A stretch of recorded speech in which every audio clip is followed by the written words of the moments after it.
Hello friends, இது ஒரு சூப்பரான ரெசிபி. இதுக்கு பேபி பொட்டேட்டோவை இந்த மாதிரி கட் பண்ணிவிட்டு ரவுண்ட் ரவுண்டாக நல்லா வேக வச்சு தனியாக எடுத்து வச்சுப்போம்.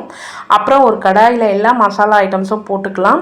பிரிஞ்சி இலை, ஏலக்காய், கிராம்பு, லவங்கம், பட்டை, அப்புறம் பார்த்திங்கன்னா அந்த கல்பாசி, ஸ்டார் அன்னாச்சி, அது எல்லாத்துமே போட்டுக்கலாம். அதுக்கப்புறம் இஞ்சி, பச்சை மிளகா, பூண்டு வேணாலும் சேர்த்துக்கோங்க. அப்புறம் சின்ன வெங்காயம் 2 நறுக்கி போட்டுக்கலாம். அது நல்லா வதங்கினதுக்கப்புறமா தக்காளியை போட்டுப்போம்.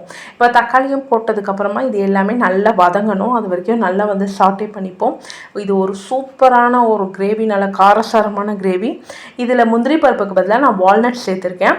ஒரு 6 வால்நட் 5 வால்நட் போட்டுட்டு நம்ம மிளகாய்த்தூள், மல்லித்தூள், மஞ்சத்தூள் எல்லா தூளும் போட்டுட்டு நம்ம நல்லா வதக்கிக்கலாம்.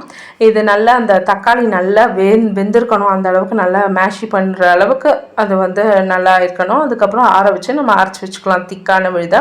இப்போ நம்ம வேக வச்ச உருளைக்கிழங்கோட இப்போ அரைச்ச விழுதை சேர்த்துட்டு ஒரு கப்லேருந்து 1.25 அளவுக்கு தண்ணி விட்டுட்டு ஃபுல்லுக்கும் சேர்த்து நம்ம உப்பு போட்டுக்கலாம். உப்பு போட்டதுக்கு அப்புறமா கொத்தமல்லி தழை இருக்கும்ல, அதையும் நம்ம கட் பண்ணி போட்டுக்கலாம். இப்போ இதெல்லாமே நல்லா ஒரு 10 நிமிஷம் மீடியம் ஃப்ளேமில் கொதிக்கட்டும். முதல்ல 5 நிமிஷம் நல்லா கொதிக்கட்டும். அதுக்கப்புறம் நம்ம கரம் மசாலா சேர்த்துக்கலாம். இப்போ நல்லா கலக்கி விட்டுட்டு அடுத்த 5 நிமிஷம் நம்ம மூடி வச்சு சிம்மரில் நல்லா கொதிக்க விட்டுக்கலாம். அதுக்கப்புறம் பார்த்திங்கன்னா நம்ம கசூரி மெத்தியை கடைசியாக போட்டுக்கலாம். இந்த மாதிரி மூடி பண்ணும்போது உங்களுக்கு நல்லா கிரேவி திக்காகும், கொஞ்சம் திக்காகும், நல்லா சூப்பராக இருக்கும். ஃப்ளேவரும் சூப்பராக கமகமான வாசனை வரும். இப்போ ரெடி இந்த கிரேவி. நல்லா காரசாரமான பொட்டேட்டோ மசாலா கிரேவி சூப்பராக இருக்கும். ஏன்னா இந்த மாதிரி பண்ணாதான் மெயின் டிஷ்க்கு சூப்பராக இருக்கும். மெயின் டிஷ் பார்த்திங்கன்னா ரைஸ் பத்திரி தான். இதுக்கு நம்ம தண்ணியில் உப்பு போட்டு தேங்காய் எண்ணெய் சேர்த்துருக்கேன். நான் கேரளா ஸ்பெஷல் ரைஸ் பத்திரி. இதுக்கு அரிசி சப்பாத்தினும் சொல்லுவாங்க. அரிசி மாவு எடுத்திருக்கேன். இந்த மாவு பார்த்திங்கன்னா வறுத்த மாவாக நம்ம யூஸ் பண்ணினா நல்லா டேஸ்ட்டாக இருக்கும்.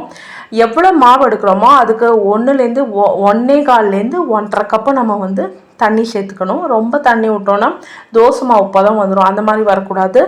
நல்லா சப்பாத்தி மாவு பண்ணுற அளவுக்கு நம்ம வேணுங்கனால தண்ணி மட்டும் கொஞ்சம் பார்த்து அளவாக விடணும். அதுக்கப்புறம் மூடி வச்சிடலாம். ரெடி ஆனதுக்கப்புறம் ஆஃப் பண்ணிட்டு ஒரு 5 மினிட்ஸ் அப்படியே மூடி இருக்கட்டும். அதுக்கப்புறம் அதை எடுத்து நல்ல சப்பாத்தி மாவு மாதிரி நல்லா பிசையணும். பிசைய உங்களுக்கு நல்லா கெட்டியாகி சப்பாத்தி மாவு மாதிரியே ஆகிடும், நல்லா சாஃப்டாக.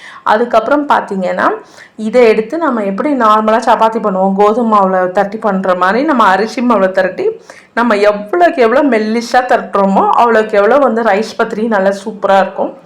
நான் ஒரு டப்பாவோட மூடி எடுத்து ஒரே சைஸ் வரணுங்கிறதுனால இந்த மாதிரி பண்ணியிருக்கேன்.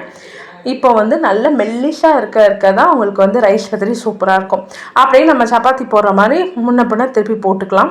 சில பேருக்கு அந்த ப்ரௌன் டாட்ஸ் வரது பிடிக்காது. அப்படின்னா மீடியம்னோ லோ ஃப்ளேம்லேயோ வச்சு நம்ம பண்ணி எடுத்துட்டோம்னா உங்களுக்கு இந்த ப்ரௌன் டாட்ஸ் வராமல் சூப்பராக வரும். சூப்பராக இருக்கும் இந்த ரைஸ் பத்திரியும் கிரேவியும். நீங்கள் ட்ரை பண்ணி பாருங்கள். தேங்க்ஸ் ஃபார் வாட்சிங்.